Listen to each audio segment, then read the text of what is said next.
Molarity. I know this sheet says molarity and molality. I have good news for you. This word right here is no longer utilized on the AP exam. Molality. Okay? Oh, well, then I've already taken it off then. So, congratulations to me. So, heck, I hope this is the same sheet then. So, molarity is something that's important. You're going to be using it a lot. A lot. A lot. So, what is molarity? Molarity is the moles of the solute and the liters of the solvent. So it's how much compound or stuff or powder that we have dissolved in a certain amount of a liquid. Okay? Ma'am. A solute is something that is dissolved. A solvent is something that does the dissolving. Now, your question to me was what again? Yes, okay. Now, and I paused because I wanted to make sure that I heard you correctly. Does a solute always have to be a solid? Can someone give me an example of a non-solid solute? Which gives you carbonated water. That's exactly right. Okay? Carbonated water is a version of a non-solid solute. Can we give me another one?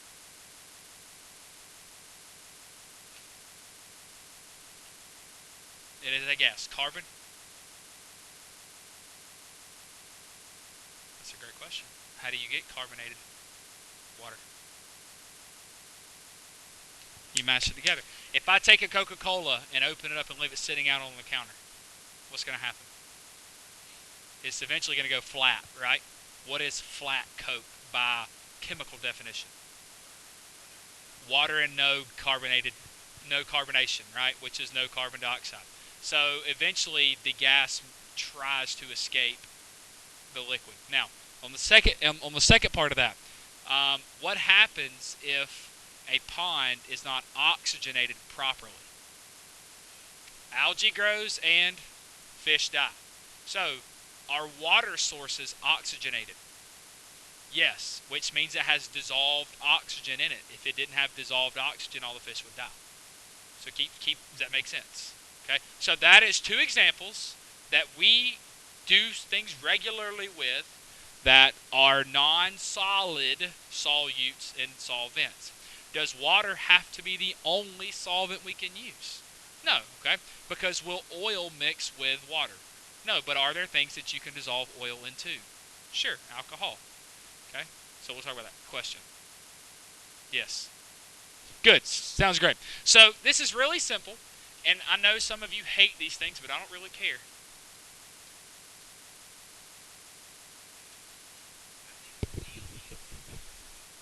Okay. Now, so here's the deal. This is anytime you have a 3-variable or even a 4-variable thing, you can actually set it up just like this. Okay. You can set it up in a triangle. And I'm going to go ahead and throw this one at you. I know that my students had this last year. We had Q equals MCP. Hold on. Let me rewrite this. It looks a little weird. CP delta T. Does anybody remember what this is? Heat. This is a calorimetry question. So if we have this, what we can do is we can actually separate it like this. We've got C MCP delta T over Q. So if I asked you by any of those variables, could you solve for it? You want to get real fancy with it?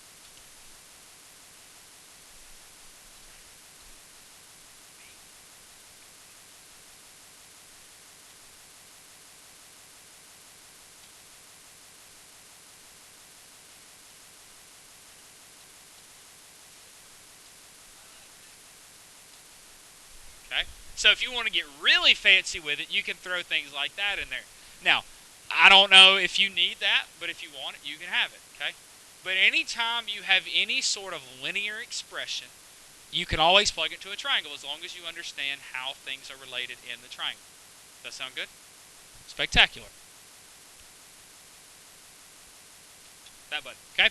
So, calculate the molarity of a solution which contains 0.4 moles of a substance dissolved in a 1.6 liters of a solution.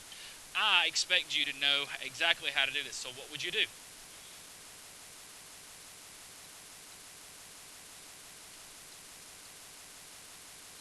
Can anyone do that in their head?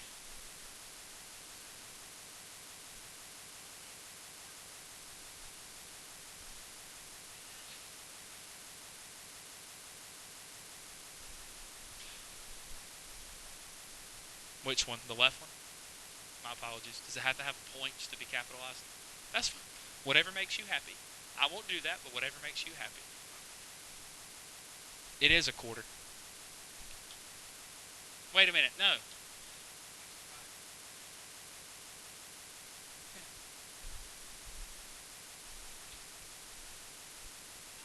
It is a quarter. When she said that, my brain went, hold on a minute. But I was like, you know what? I don't feel like thinking right now. I'm going to just run with it. So, no, it's actually quarter. My bad. So, 0.25 molar. Now, I know what you're thinking. That if you're one of those people that goes by rules and you're very strict on how you do certain things, the unit that I wrote in purple should frustrate you with how it is in the divisional part, because instead of writing mole per liter, you can just write molarity. It's a simple time-saving tactic, and you're going to see it written that way quite often. But go ahead and get your mind right about exactly how to do it. Now, question number 2 is a little bit more challenging, but this is more than likely how you're going to see most molarity questions. I can't think of any time you're going to be asked, what is the molarity, and just boom, there it is. It's a part of most problems. So being able to solve for it is a prerequisite to do most of the stuff we're going to do in here. So what is the molarity of a solution containing 325 grams of sodium chloride dissolved in 750 milliliters of a solution? So first of all, we know that molarity stands for what over what?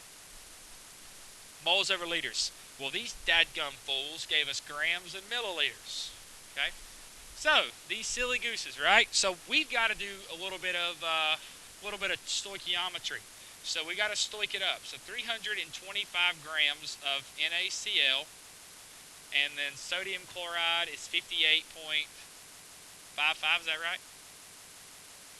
44, that's right. Grams in 1 mole. Okay?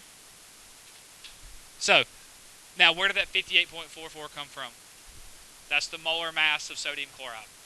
And honestly, that's one mass that you guys will begin to memorize. I haven't done it in over a year, or I haven't done it in 3 months, so I've forgotten it. Carbon dioxide you'll memorize, ammonia you'll memorize, sodium chloride you'll memorize. There's a few other ones you'll just memorize just due to repetitional use. So what's the moles of this?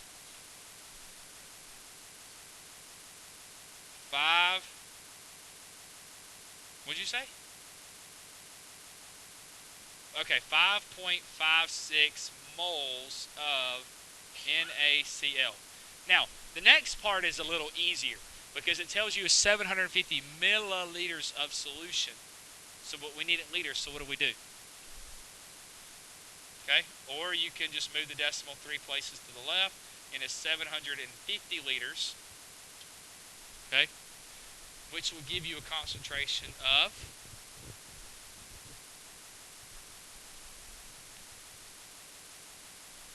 7.41, and you can do mole over liter, or you can do molarity. Either one is fine. Okay, yeah, I'm never going to write it like this. If you want to do mole L to the -1, it's the exact same thing, but I'm never going to write that. Yes, like I said yesterday, the only reason they do it like that is so when they're typing, it's much easier to manipulate than it is writing it or typing it in that format. That's a challenge to type like. And I get it. They could say M or MOL/L, and it's the same concept. But this is a little more clean to me. Okay? Even though it's aggravating to look at, it's a little cleaner. So, here's what I want you to do. I want you to do 3 and 4 real quick by yourself. See if you can figure it out. Which I hope you can.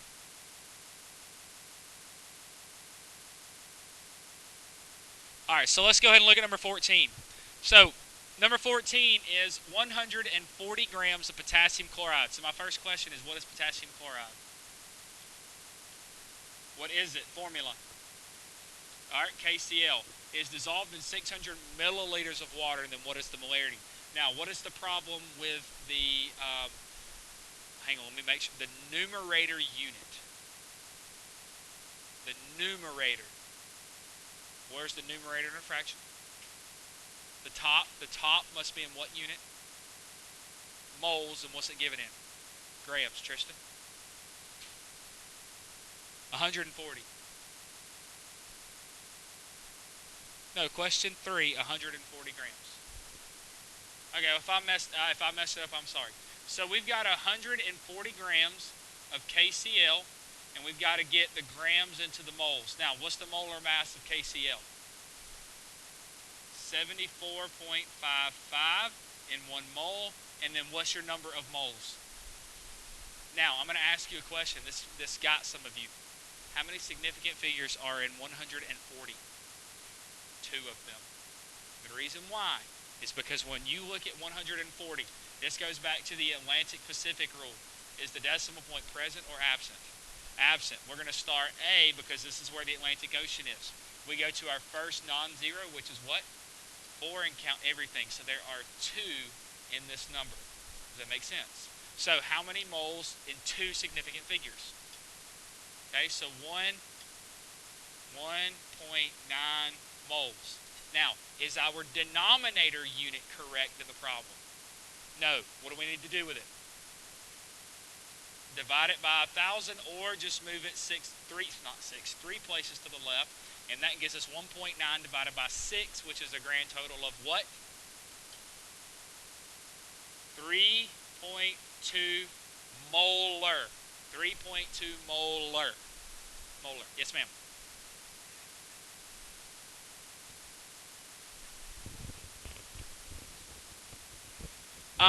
That's a great question, and I'm going to say yes, because what is it the molarity of?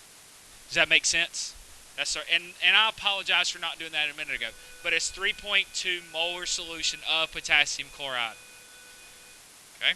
All right. Now, 724.4 grams of ammonium phosphate. What is the formula for ammonium phosphate?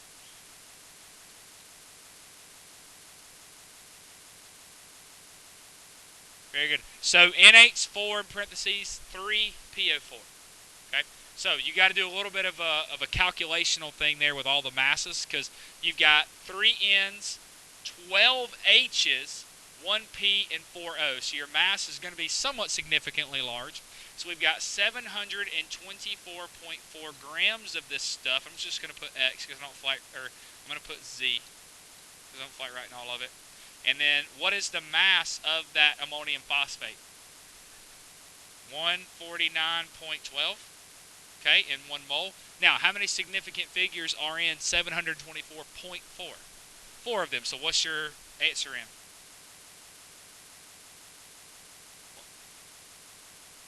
4.858. Anyone dispute?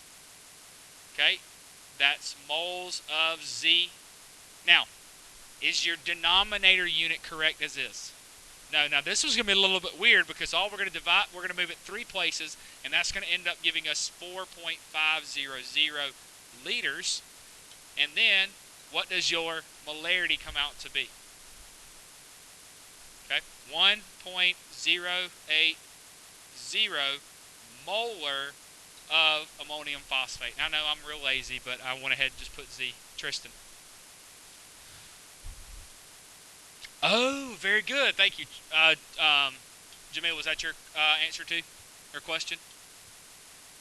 Okay. Now, why is the answer only 2 significant figures? Okay, because 4,500 is only 2 significant figures, so it's 1.1 correct. Thank you. Thank you for catching that. Thank you. That you were at. I don't know why I did that. So 4.5. 4.5 liters. Where did I get 149?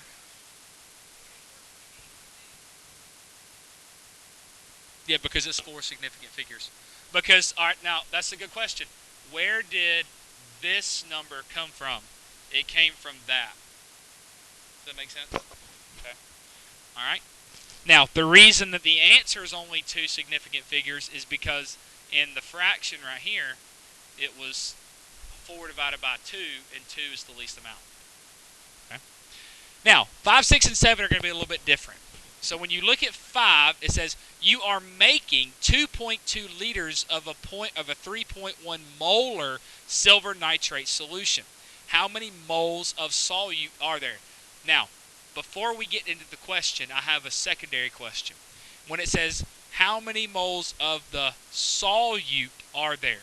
My question to you is, what is the solute? What specifically is the solute? Silver nitrate. Does that make sense? Because that's what's being dissolved to make your solution. Is that cool? Okay. All right. So now the question is moles. This is where that fancy triangle comes into play, because we have molarity, we have moles, and we have liters. Okay. So we're solving for what part of the triangle? The top part, the moles. So mathematically, what do we do with the molarity and the liters? Multiply them. I'm going to be honest with you. You will do this step more than any other molarity calculation. Okay? The reason why is because there are times we need to do stoichiometry. And what they're going to do is they're going to give you a solution. And they're going to say you have a certain concentration and a certain amount. And they're going to want you to go from that substance to something else. What's the only way to go from one compound to the next compound? Mole to mole.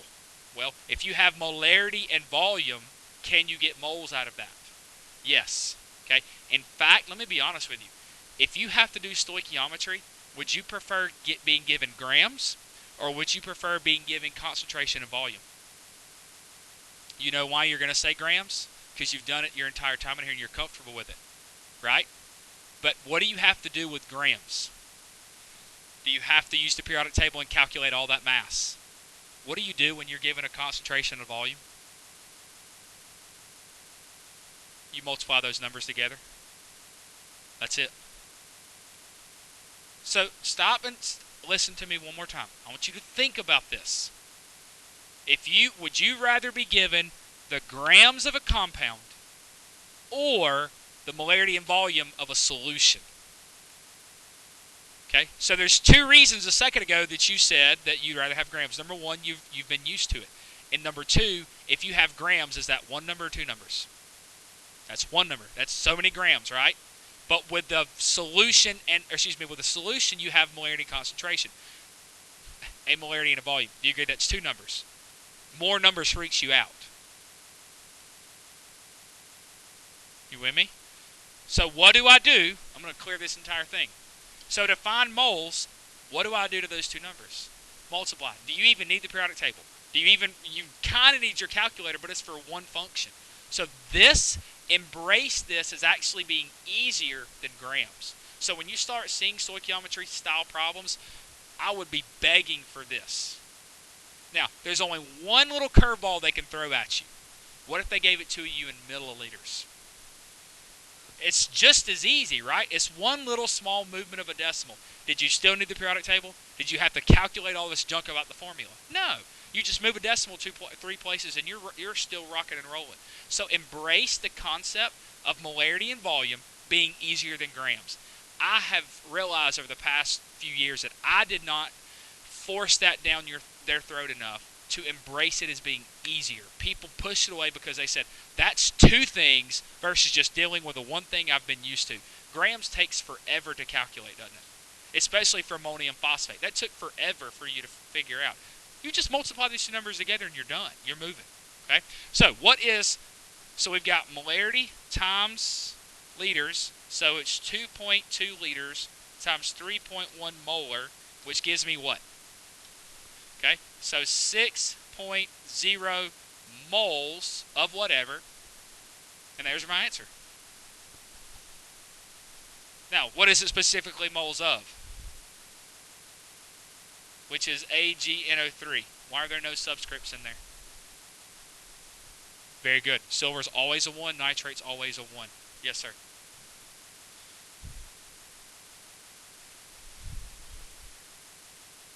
Six point eight. 6.8.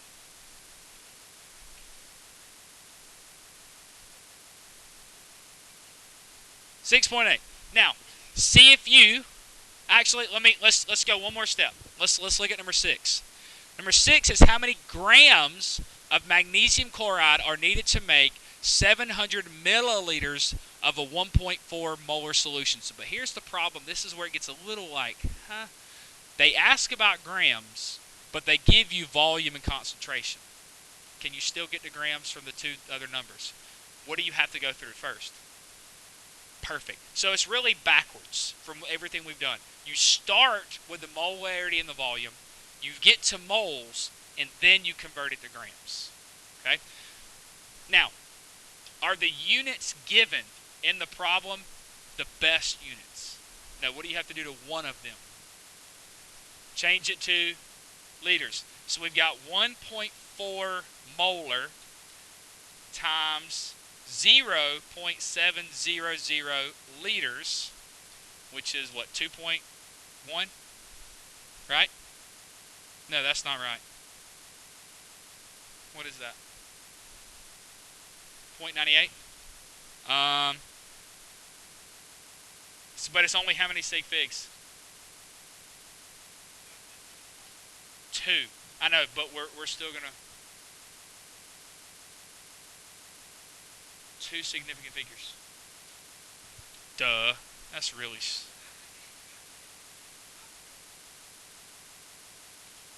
That's 3 and that is 2. So you take the least amount.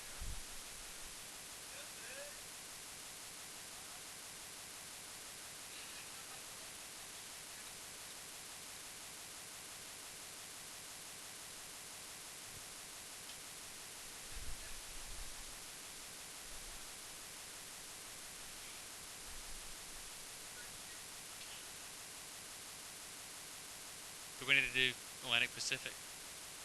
No, I'm for real. No, you know what? Actually, this is. If you know sig figs, just stay out of this for just a second.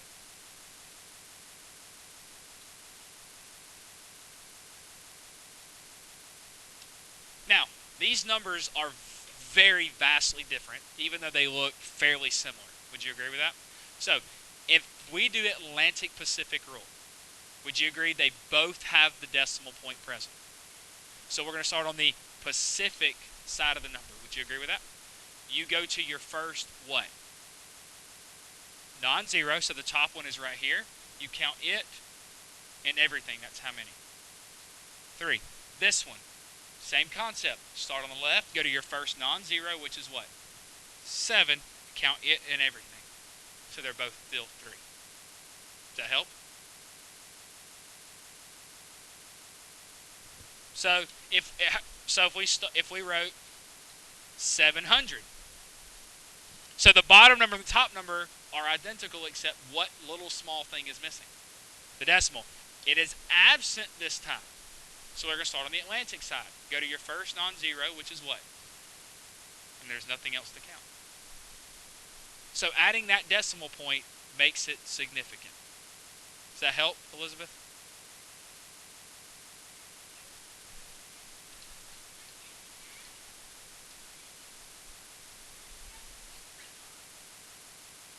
Two. Okay. There's our. All right. So, what is 0.98 times 95.20?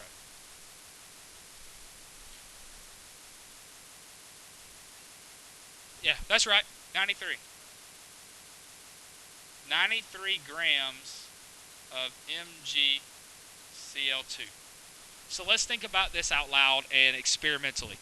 If I gave you all of this material to actually physically make this solution, if I handed you 1,000 milliliter volumetric flask, and I gave you some magnesium chloride, actually you need a 700 milliliter volumetric flask because it's specific. how would you make the solution? And we're going to get to this next chapter, but I'm throwing a Velcro ball at you. If I physically handed you all of this stuff, if I gave you a balance, a bottle of MgCl2,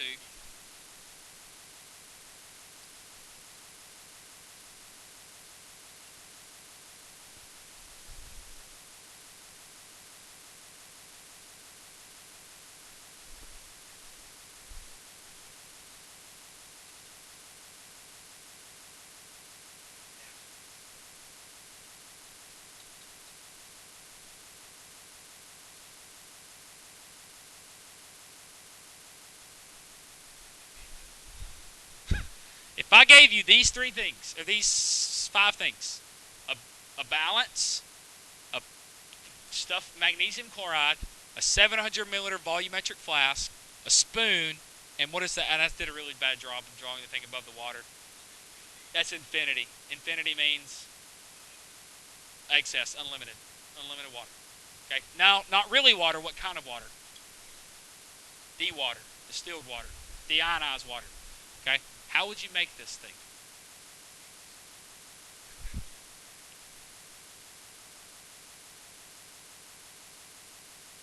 That didn't make any sense.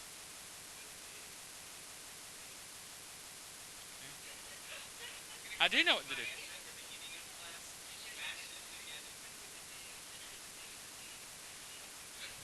Esteban. I'm talking to Esteban only. Tell me how to make this.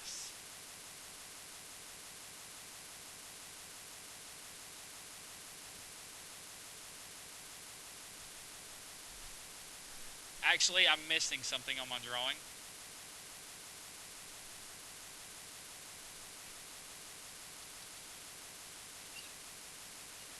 It's a wayboat. It's a wayboat. So, go ahead. It's a wayboat. Because would you pour a solid directly onto the scale? No, you need a wayboat. So, tell me what I would do. Specifically.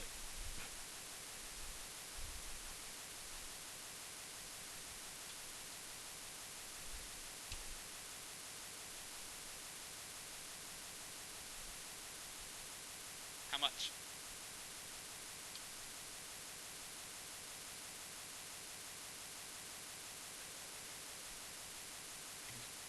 Think about what unit the mass measures, or the balance measures.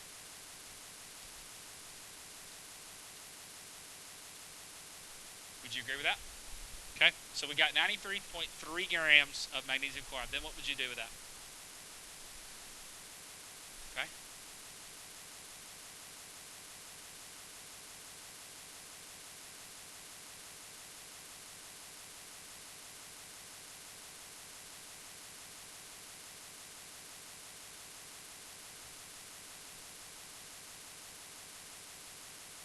Everybody? All right. So if I did this, if I took all this solid and I dumped it in here, 93.3 grams, and then if I do exactly what you did, and I measure out 700 milliliters before I ever pour it into this thing, before I ever pour it in, is it exactly 700 milliliter solution? Why? Does some of that solid take up some space? So when we start talking about this next chapter, and again, this is a Velcro ball, we've got to make sure that we understand that when you start making solutions, the solid takes up space. So if we're making a 700 milliliter solution, will there be 700 milliliters of deionized water? No. Can you calculate how much water it will need? Say no. No, because what's going to happen to this stuff right here? It's going to dissolve. So the way we would do it is we would pour this in there, we would put a little bit, and we would swirl it, let it dissolve, and then what would you do? Fill it to the mark. Because then, is it a 700 milliliter solution? Yes. Okay? So I wanted to bring that point out to making sure that you don't put exactly 700 milliliters in there, because is some of the solid taking up some of the space? Yes, go ahead. It's really, in a weird, strange way, it's kind of like the density. No, because every solution has a density. You're right. I agree with you. It's very similar, but it's not. And the reason why, and I know this is going to sound crazy, density is mass per volume. Molarity is moles per volume. And I know you can say, well, isn't moles and mass almost the same thing? Kind of, but not really. I know that's weird, but I don't have a good answer for that. That's a great question. I just don't have a great answer for it. Okay. Now, never mind, I'm going to move on. So let's go back, because we're going to talk a lot about that later on. So see if you guys can do 7 by yourself.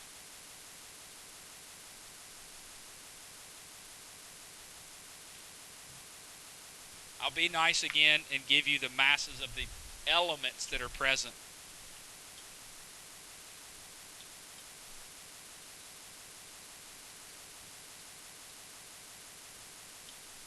I messed that up.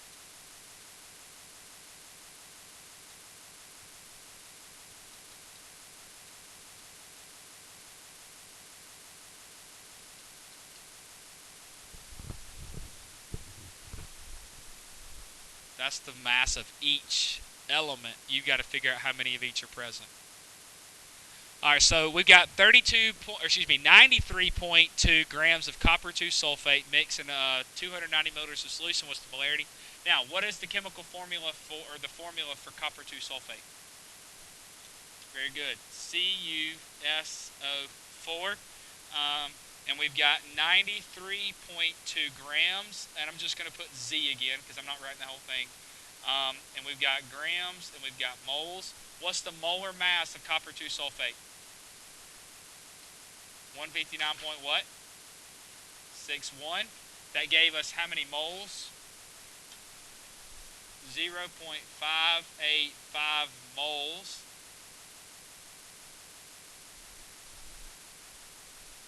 What would you guys say?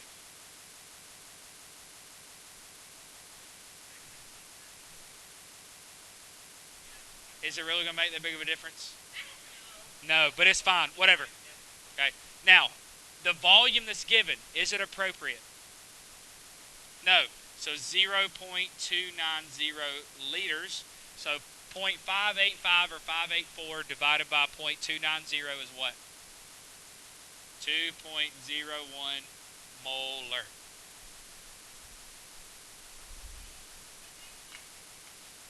It's fine. Whatever. We're moving on. Alright, so let's look at this. So mass spectrometer. What do you think a mass spectrometer is used to determine? Well, that's really difficult. So here's what happens. Would you all agree with me that there are different isotopes for different elements? Yes. Let's talk about the 3 most popular.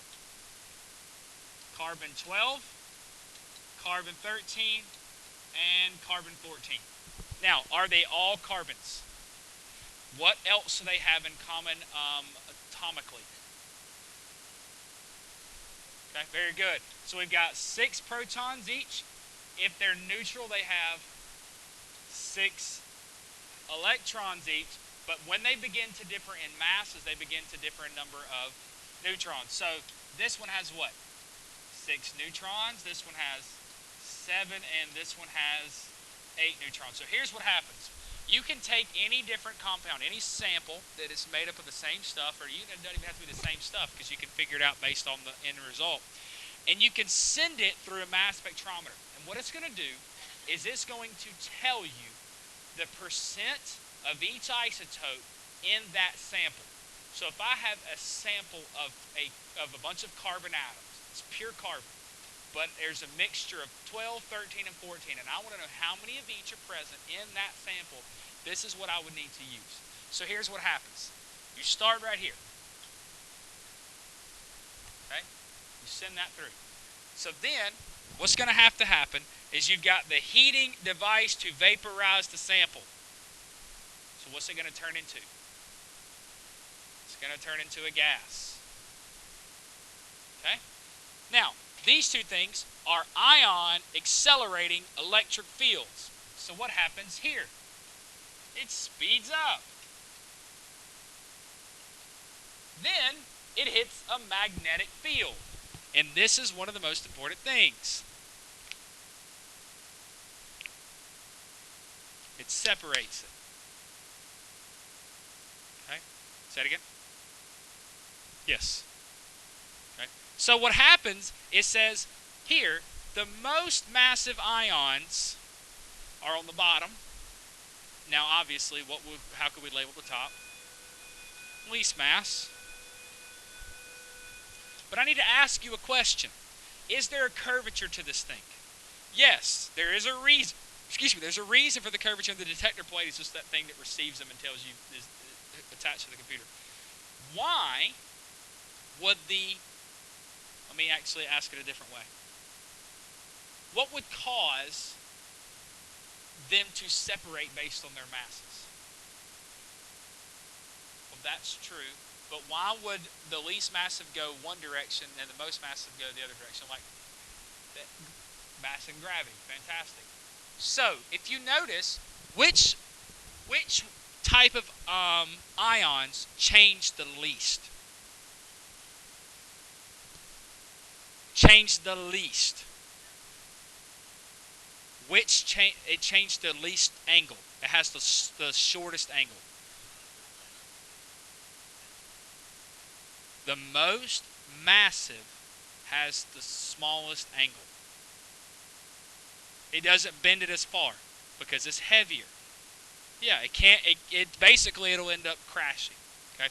Now, do you think that there are some samples that we can send through this, and as it goes through, they're so heavy they literally crash into the wall? Okay. Do you think there are other samples we can send through here? They are so light they slam into the corner right there? Absolutely. So what we can do is we can set our parameters. We can determine the strength of this thing and this thing. So we know how much we want to change it, and so it depends on how far they can go. So you can slam certain things into the wall that you don't want a part of your data. But this is what a mass spectrometer does: is it separates it into, you know what? You guys be really mad at me. I made a misstatement. Everything that I have said about in terms of the velocity and the lighter ones going higher up and the heavier ones going down is correct. But I made a mistake about what I wrote right here. This is incorrect. What I was talking about, this is a difference in isotopes. Mass spectrometer separates it into what? Ions. That's my mistake. So let's try this again. So if we have carbon, actually, so let's say we've got carbon neutral, we've got carbon +1, and we've got carbon -1. Now, does that make a little bit more sense now? Okay. Or, if we want to make it really more understanding, we could take manganese 2+, manganese 4+, and manganese 7+, right? Those are all different ions. Does that make a little bit more sense? Okay, my apologies. So, the mass spectrometer and atomic masses. The actual mass of atoms was not known until the invention of the mass spectrometer.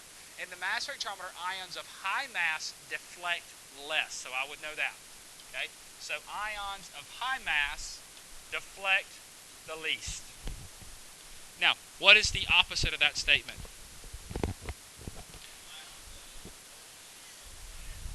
Very good. Okay, if the charge of the particle is known, then the mass of the particle can be calculated. All right, so let's look and see how we can figure that out. The atomic mass terms, AMU. I'm going to be honest with you, we'll never use AMUs. We're always just going to use grams per mole. Okay. Isotopes, you know what those are. Atomic mass is the average relative mass of the isotope of an element compared to the mass of carbon-12, because carbon-12 is exactly 12.0000, right? And that's the standard that everything is compared back to. Yes, ma'am. Yes, okay? Now, this is how you can actually see it on a reading. You can actually see it as a peak, which is most common, or you can see it as a bar graph. So if we have a mass number of 20, 21, and 22, what do the peaks tell you? This is the word I want you to circle. The intensity. And what intensity means is amount present. And I know that that looks ridiculous. Intensity means the amount present. I have a really good question for you. I have a really, really good question for you. This is a really good question. Please do not blurt this answer out loud. Can you determine which element this is based on its peaks? Do not say this answer out loud.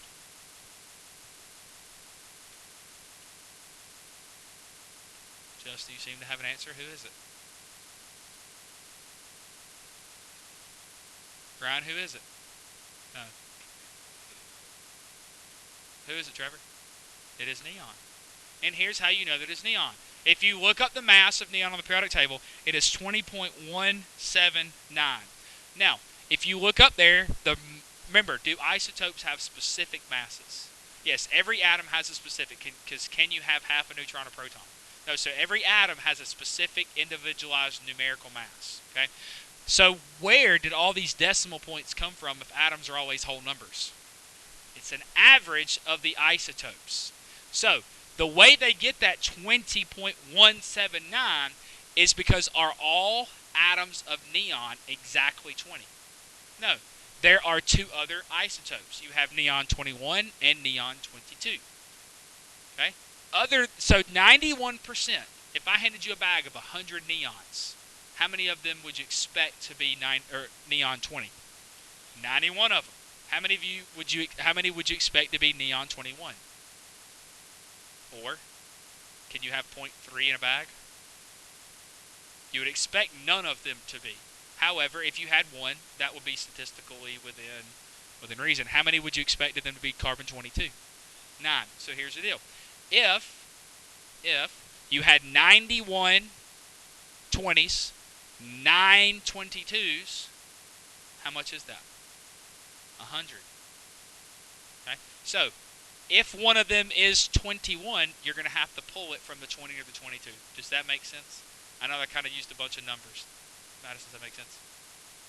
Does that make sense? You sure? If I've got 91 on this hand, and I've got 9 on this hand, what is 91 plus 9?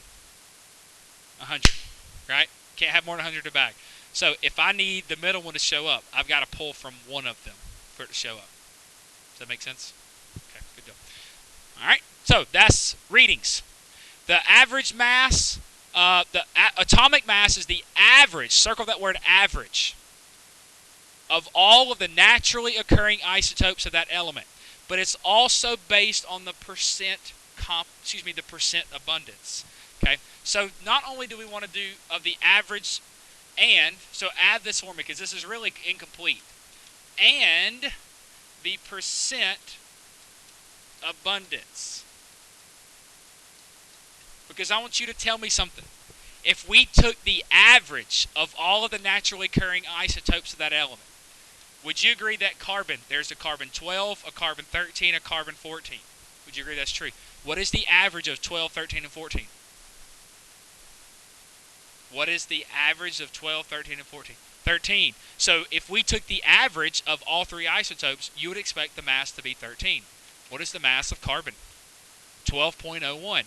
Well, that's not the average of all the isotopes. So what else must also be present in that calculation? The percent abundance. Is it fair for us to say that the mass of carbon is 13 if only 1% of the atoms of carbon are carbon 13? That's not fair. So is it fair to then give you the percent abundance a part of the calculation? Yes. Okay. Just like if we did if we did your grades and we did not weight them, essentially this is a weighting factor, just like your grades. What if tests were just as valuable as 5-point warm-ups? That's not fair. Okay, that's not fair. If everything was worth 100 points, that's not fair. test way more than other things. So you have to give them the credit that they're due because it takes more work. Sir. Sure, Justin, I don't know the answer to that question, though. Okay. Now, so here's the deal. This is the natural spectrum of copper. If we look at this, if we notice that how many isotopes, and how can you tell with your eyeballs how many isotopes there are? There are two peaks, okay? The two peaks are at what values? 69.09 and 30.91. Now, if we took a basic average, somebody do that for me. Do the average of 69.09 plus 30.91, just the basic average. I need the exact number. Is it really exactly? Okay. Well, that would make sense, duh, because the decimals. Yeah, that would be 100, a whole number. Yeah, so that makes sense. So here's the deal. You would expect, if you took the basic average of the two isotopes that are present, you would expect copper's mass to be 64. But what is copper's mass on the periodic table? 63.54. So what did they include in their calculation? The percent abundance. Of the two isotopes, which one is more abundant? 63. So that's why the mass is closer towards 63 than it is closer to 65 or even 64. So that's important that we make sure we understand that. So this is how they did the math. They said that the atomic mass is, now, I'm going to be honest with you, this number is way too complicated. We're not going to use that number. If it is copper 63, what are we going to say the mass is? 63. Screw all the rest of that stuff.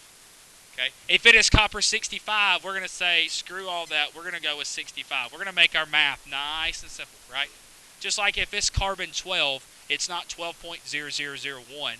It's 12. We're not going to deal with the AMUs. We're dealing specifically with whole number values. I know that that's not perfect, but it's close enough for us. Okay? I don't deal with all the rest of that. So then, do you agree that this is the mass? What are those two numbers? Very good, but why does it look different from right here? Thank you. That is the part where students mess us up every year. I'm telling you now, one of these types, matter of fact, I think two of these types of questions are on the multiple choice part of your test that we're going to take. Now, it'll probably be next week before we get to it, but it's definitely going to be on there. Two of these types. And I could ask it a multitude of ways. I could ask you, what is the mass of element? Now, obviously, if I say, what is the average atomic mass of lead? Would you do this, or would you just look up there? Okay. What if it says, what is the average atomic mass of element Z? There is no such thing as Z. So you're actually going to have to know how to do this. Not only that, what if I ask you, what is the percent abundance of one of the isotopes of element Z? So let me ask you something. If I give you this, if I tell you the average atomic mass of element Z is 63.55, now obviously we know this is copper, and I tell you that it has isotope A and isotope B, and I want to know the percent of isotope B. Isn't that pretty much saying, like getting you to try to find that number? It's like X in a variable. You would have to know each isotope mass, so you'd have to know that it was 63, you'd have to know this 65, you would have to know the total average mass, and you would have to know that the percent is 69. So I want to know the other percent. Yes. Now you can't. There's a way that I can do it that you can't just subtract from 100. Okay. All right. Everybody okay with that? All right. So these are the relative masses. Don't ever worry about that. This is Dustin kind of stuff, that nerdy stuff that he likes to talk about. Quarks. Yep. Okay. A quark is a proton, and the neutrons are not fundamental particles. Protons are made up of 2 up quarks and 1 down quark. Neutrons are made up of 1 up quark and 2 down quarks. And then quarks are held together by gluons.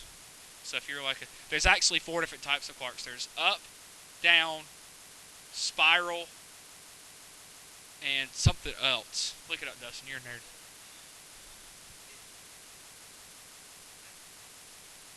Oh yeah.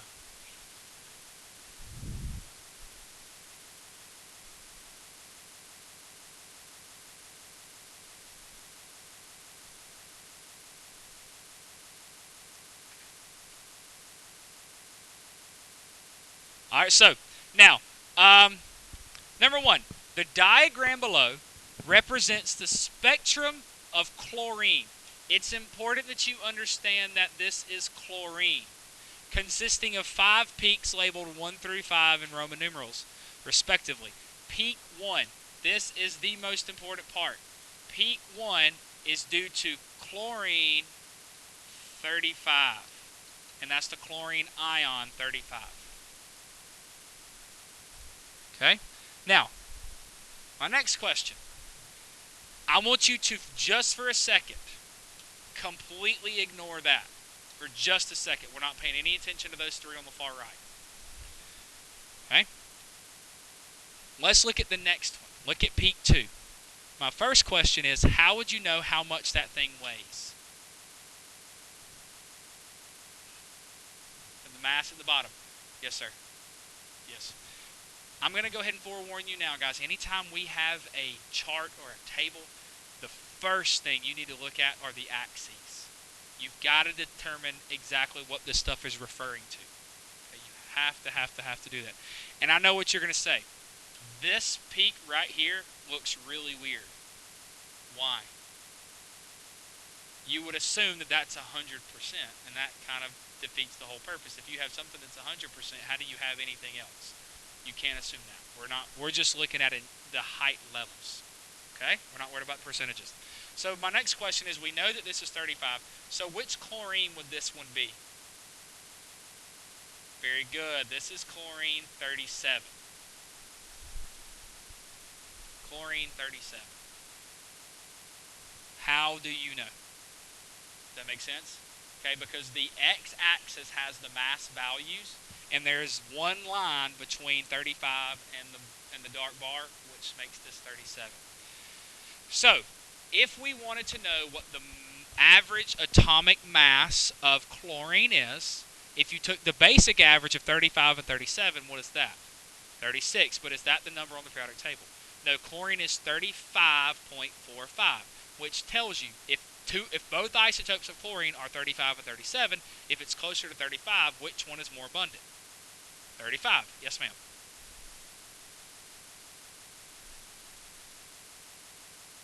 Say that one more time. No, we're going to talk about wine in just a second. You talk about the thing I have a big X over? Yeah, hold that thought. 6 what? Okay.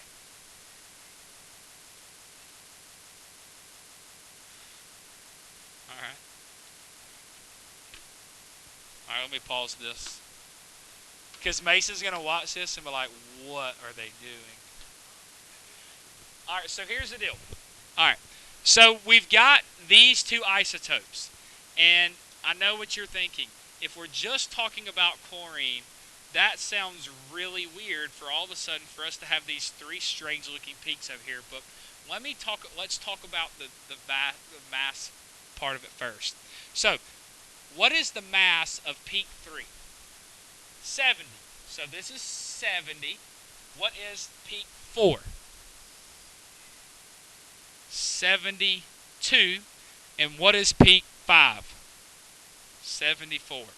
All right, so we've got 5 peaks. We've got a 35 peak, a 37 peak, and we got some weird ones way down there at 70, 72, and 74. There's a reason that those peaks show up. But before we talk about the real reason, I want to see if you can understand quantitatively how it's possible that those specific values are found. Huh? Lab graded? Lab created. No, ma'am. They are natural. Elizabeth.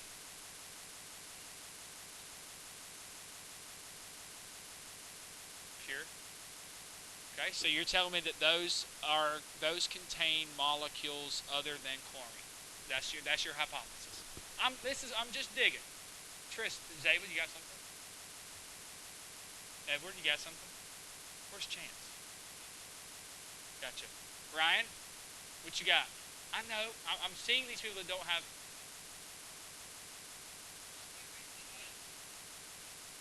Interesting. Why? No, I'm asking that. So you came up with that. So, but tell me how you could prove that quantitatively. Look at the numbers. Interesting. So you're telling me that if I take two of the 35s, I get a 70.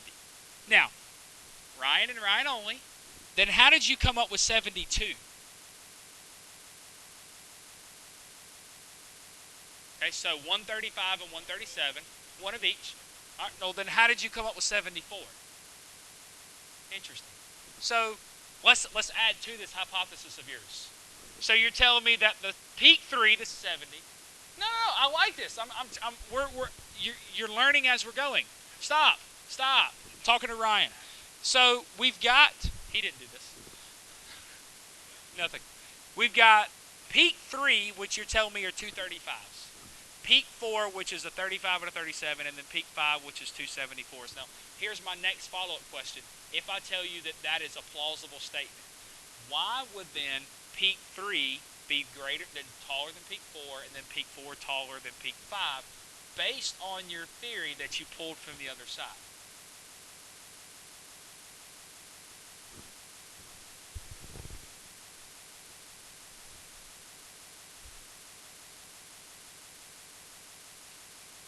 Yep. That is exactly 100% correct. Give him a hand. That was well done. Okay. Everything he said was accurate. So what he has now hypothesized to come true is that this 70 was a 35 plus a 35. The 72 was a 35 plus a 37, and then the 74 was a 37 plus a 37. And the reason why they're not equivalent in terms of abundance is because were the 35s and 37s equivalents in abundance? No. Now, here's the next odd part about this. Peak 2 is shorter than peak 3.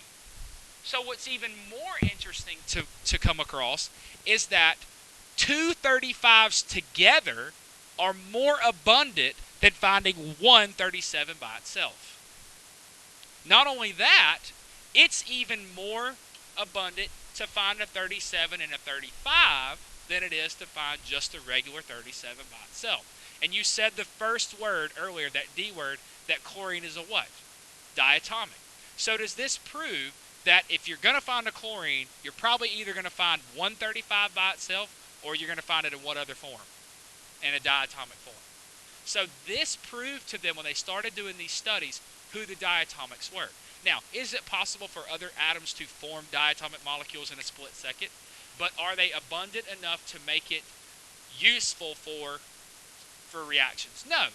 It could happen for a split second. In fact, we have things called allotropes. Sulfur actually is more stable in the S8 form than it is in other forms.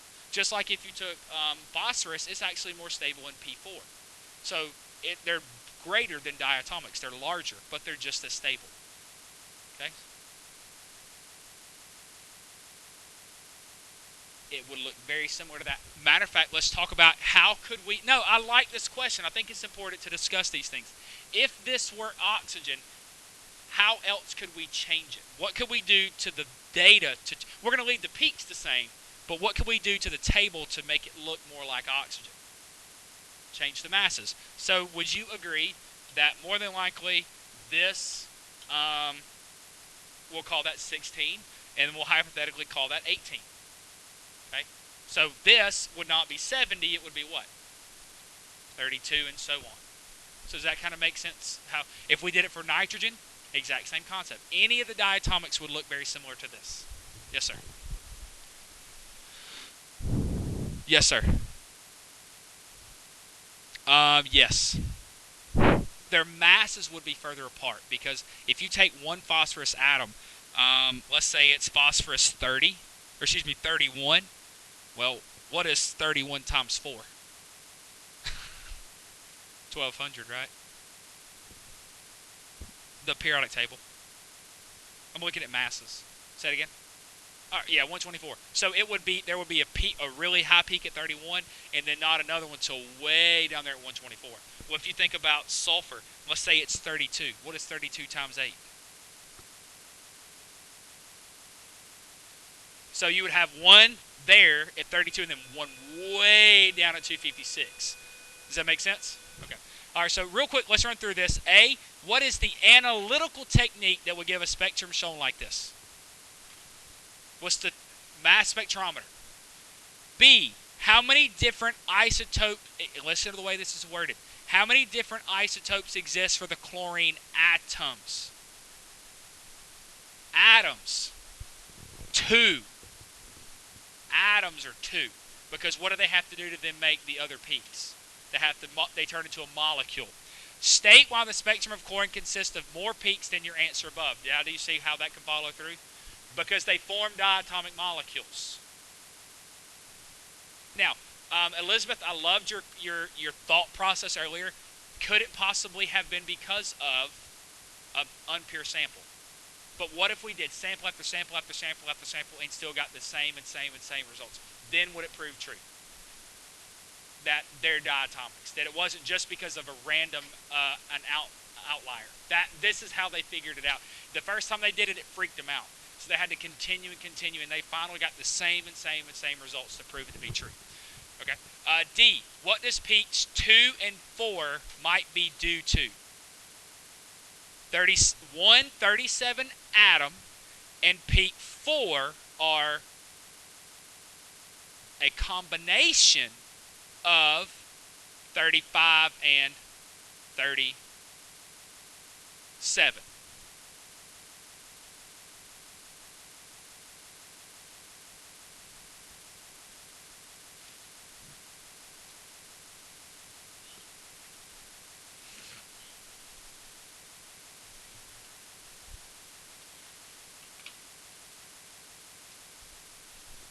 I helped you?